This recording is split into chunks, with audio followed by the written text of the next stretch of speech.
You are standing on a patch of dirt. Nothing marks it. No sign, no fence, no line in the ground.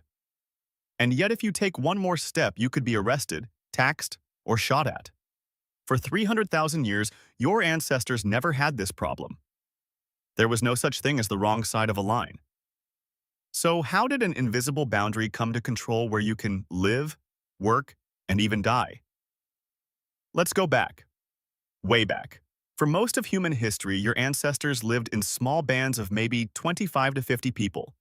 No kings, no passports, no taxman. Just kinship, cooperation, and a shared campfire.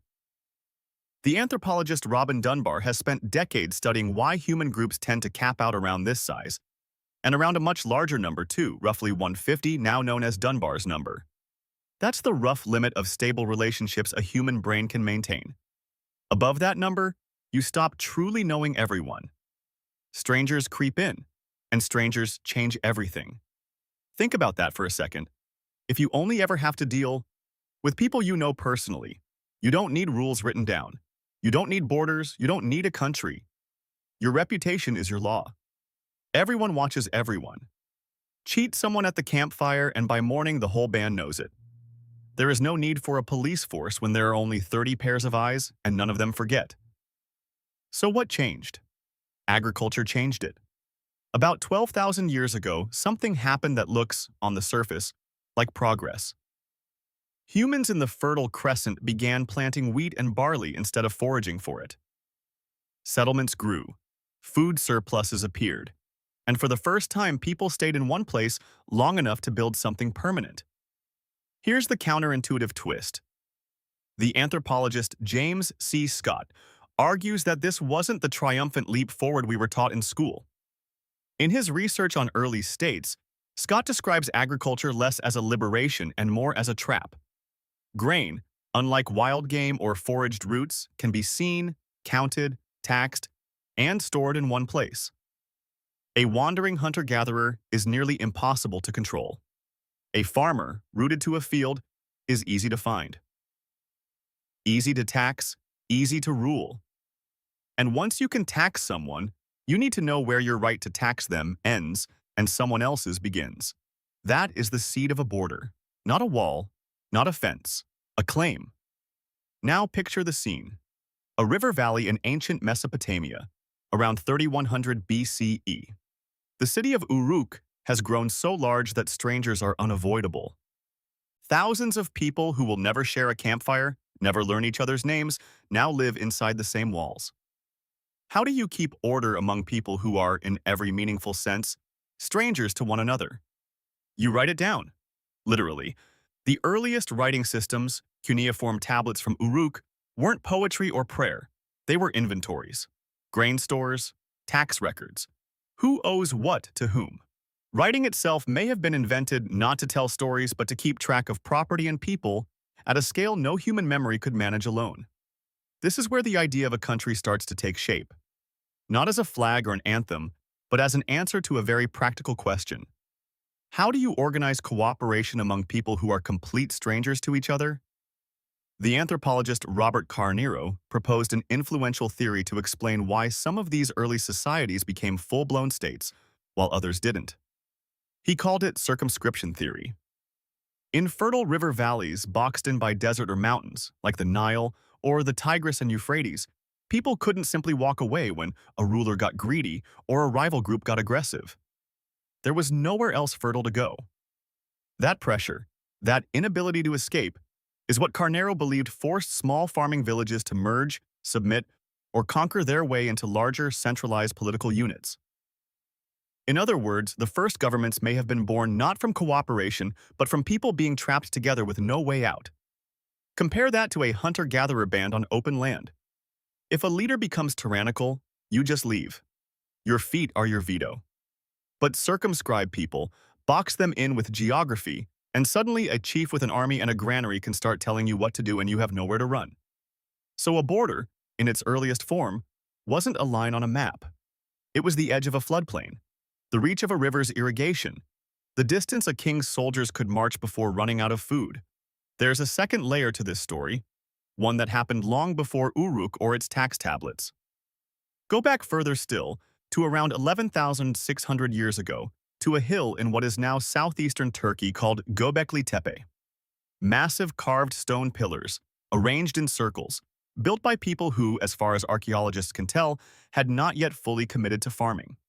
This site matters because it complicates the story you might expect. It suggests that large-scale cooperation, gathering enough labor to haul and carve multi-ton stones, may have come before agriculture, not after it.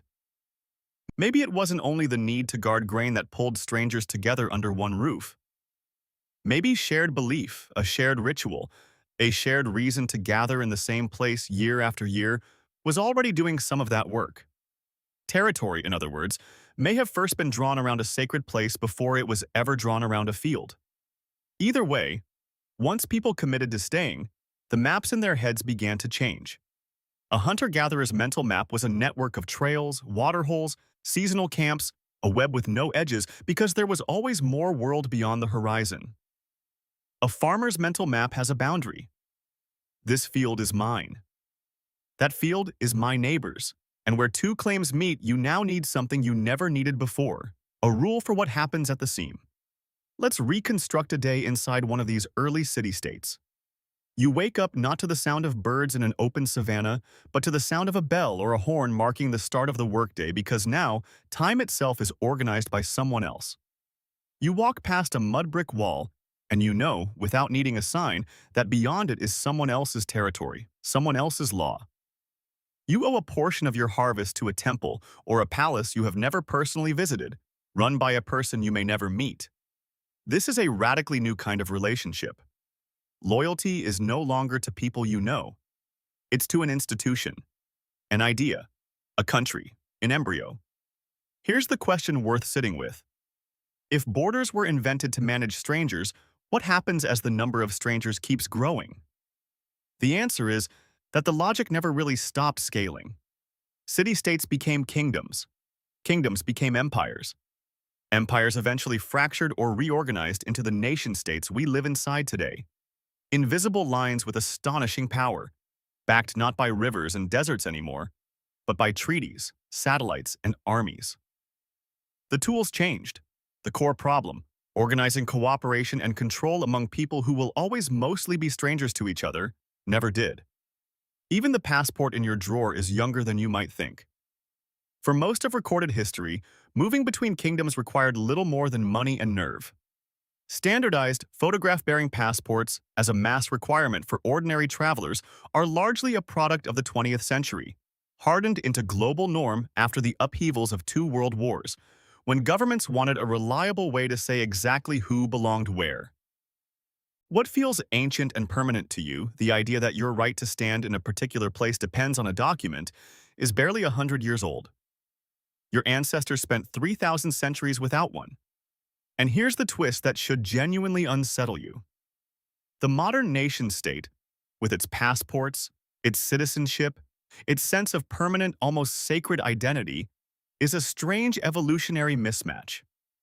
Your brain was built for a world of maybe 150 familiar faces. Instead, you now carry loyalty to an abstraction shared by tens or hundreds of millions of people you will never meet, never see, and mostly never think about. You will defend this abstraction in arguments. Some people have died for it. Yet biologically, you are still the same animal that once needed nothing more than a campfire and a few dozen familiar faces to feel safe. So the next time you cross a border, notice how strange the moment actually is. A guard checks a small booklet with your photograph in it, and based on where you were born decides whether you may continue walking. There is no fence in nature that does this. No river demanded it. No mountain drew that line.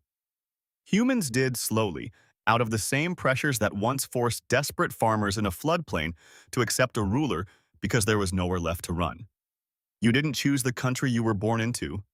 Neither did anyone, ever, in the entire history of this idea. But for 300,000 years, your ancestors didn't need one. They had something else instead. A fire, a name for every face around it, and a world with no lines running through it at all.